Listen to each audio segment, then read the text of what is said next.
mga ka-Ipek! Welcome to New Zealand! May dream book ako. Tapos kumuha ako ng mga postcard, kinakapit ko lang siya doon. New Zealand, Disneyland, mga ganun.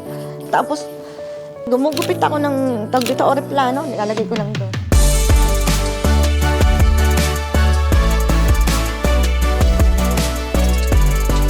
Napakaganda po ng naging experience dito. First time ko po makapag out of the country kasi. Nakita ko po ngayong mga pinuntahan natin bago po lahat yun sa paningin ko. Na dati pinapangarap ko lang din. Tapos yung mga fine dinings po, nakasulat lang yung dati sa checklist ko eh. Sabi ko gusto ko maka-experience ng fine dining restaurant.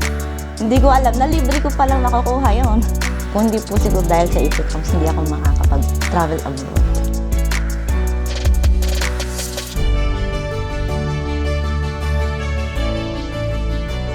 Pinaka-highlight sa akin is yung sa may Hobbiton. Yung feeling ko parang I'm floating in the air kasi nandun na ako sa place na dinidream ko lang before. Lahat ng effort na binibigay natin, binibigay din pabalik sa atin ni Ipek ng mas malaki pa. Hoping and manifesting na by next travel is kasama ulit kami.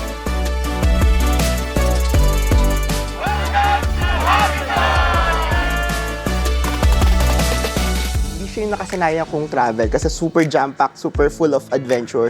It's a great change kasi I think this is a much-needed rest for everyone to avoid burnout and at the same time, sinulit ni Ipek Homes yung bawat araw para ma-enjoy din yung fruits ng labor namin as one of the sellers of Ipek Homes.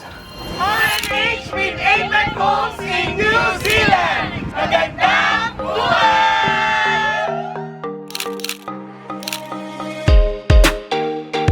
Masaya, close to nature. Kakaiba siya sa ibang trip niya. Yung parang Mario Kart. Nakatawa yung experience na ganun. Parang bumalik kami sa pagkabata. Yung pinaka-memorable na experience is sa Agrodome. Yung nagpa-kain tayo ng mga alaga nila doon.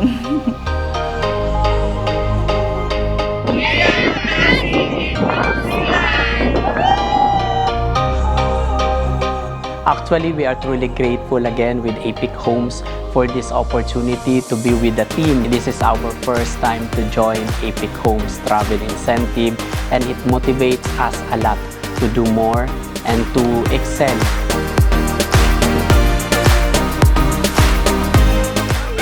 in New Zealand!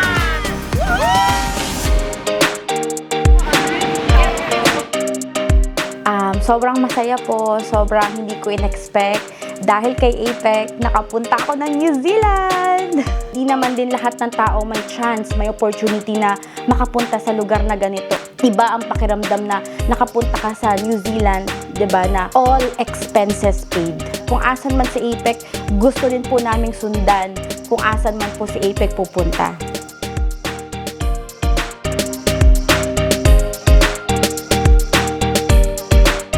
First time ko po mag-travel with Ipek Homes. Super pasasalamat ko po sa Ipek Homes dahil na-level up yung aking travel. Napatalon po talaga ako. Sobrang happy po ako. Sobrang excited po ako talaga dahil for the first time makakarating ako ng New Zealand. Shelter in New Zealand!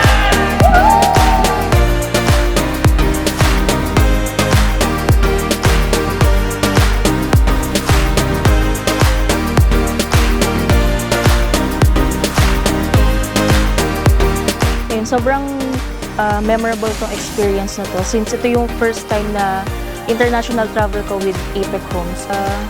Rotorua, yung sa lodges. Para siyang Mario Kart, diba?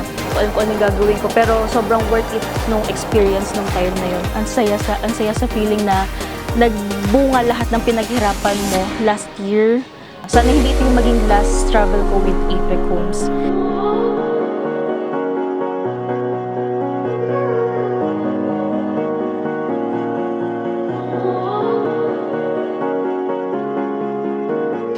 First time ko na travel sa Ipek Homes, tapos New Zealand na agad.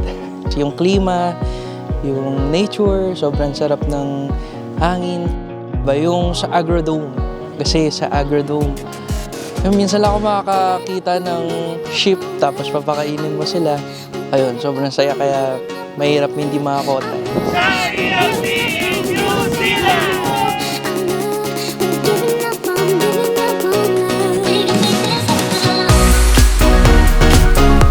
RRCT New Zealand!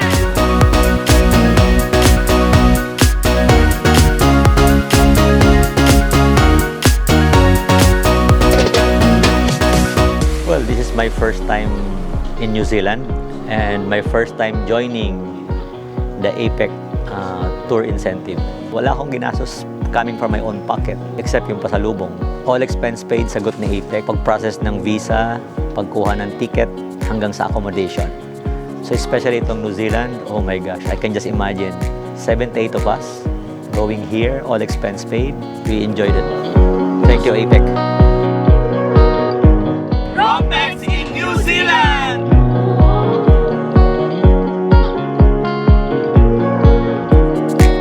Si APEC Homes lang ang masasabi kong nakasama namin yung owners from the start to the end of the trip. Ramdam na ramdam namin yon dito sa travel incentive na ito.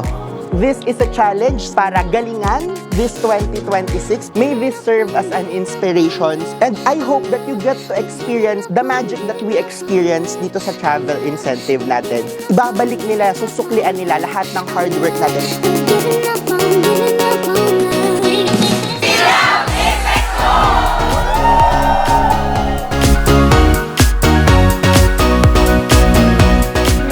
Blessing.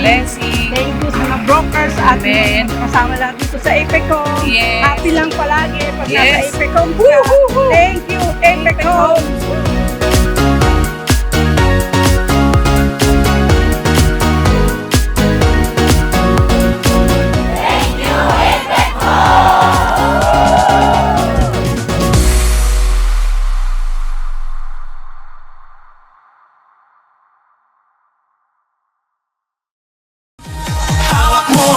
Hawak mo ang gabi, sa bawat galaw mo ako'y nabibig. Hawak mo ang beat, huwag mong bibitawan, hanggang sa huling tugtog ng sayawan.